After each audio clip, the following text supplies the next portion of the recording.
Minority ఆస్తుల హరణపై MLA మౌనాన్ని YCP నేత నూరి ఫాతిమా తప్పుబట్టారు.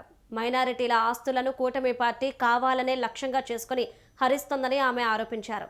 కాకానీలోని సుమారు 71 ఎకరాల మైనారిటీ భూమిని ఇండస్ట్రియల్ పార్క్ పేరుతో లాగేసుకునే ప్రయత్నం జరుగుతోందని నూరి ఫాతిమా తెలిపారు.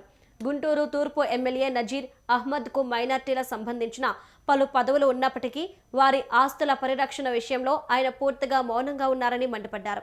అజుమన్ ఆస్తులు హరిస్తుంటే చూస్తూ ఊరుకోవడం దురదృష్టకరమని వ్యాఖ్యానించారు. కూటమి పార్టీ నాయకులు ప్రజలను మోసం చేస్తూ మైనారిటీ ఆస్తులపై కన్నేసి తమ జేబులు నింపుకుంటున్నారని ఆరోపించారు.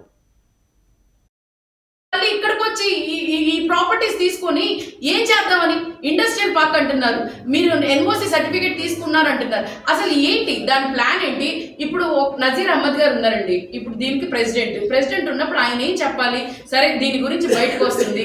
అసలు ఇది మైనార్టీలకి ఎంత మంచి చేసిద్ది, ఎంత స్థాయి వరకు మైనార్టీలకి ఇది ఉపయోగపడిద్ది? దీనివల్ల ఈ రోజు ఎంతో మంది పిల్లలు చదువుకుంటున్నారు, రేపటి రోజు రోడ్డు మీద పడతారు. దీనికి కావాల్సిన ఫండింగ్ రాదు, చేయదు అంటే అక్కడ కౌలుకి తీసుకున్నారు, ఆ కౌలు డబ్బులు వస్తాయి. వచ్చిన తర్వాత దాంతోనే కదా పిల్లలు ఇక్కడ చదువుకునేది కానీ లేకపోతే ఇంకో డెవలప్మెంట్ కానీ ఫ్రీ ఎడ్యుకేషన్ కానీ అన్నీ జరుగుతున్నాయి. రేపటి రోజు మీరు అమ్మేసిన తర్వాత దీని లీజ్ అని చెప్పి దాన్ని ఖచ్చితంగా మీరు అమ్మేస్తారు. అమ్మేసిన తర్వాత దాని పరిస్థితి ఏంటి? దాని పరిస్థితి ఏంటి? ఇప్పుడు మిగతావి అంటే మీరు 5 సంవత్సరాల పాలన మీరు జేబులు నింపుకొని పోతే పర్వాలేదు, కానీ దీని మీద కుటుంబాలు కానీ దీని మీద పిల్లలు చదువుకోవటం కానీ అది మీకు ఇష్టం లేదా? నిజంగానే దీన్ని బట్టి అర్థమవుతుంది. నాకు తెలిసి నజీర్ అహ్మద్ గారు ఒక మైనారిటీ కాదనుకుంటా.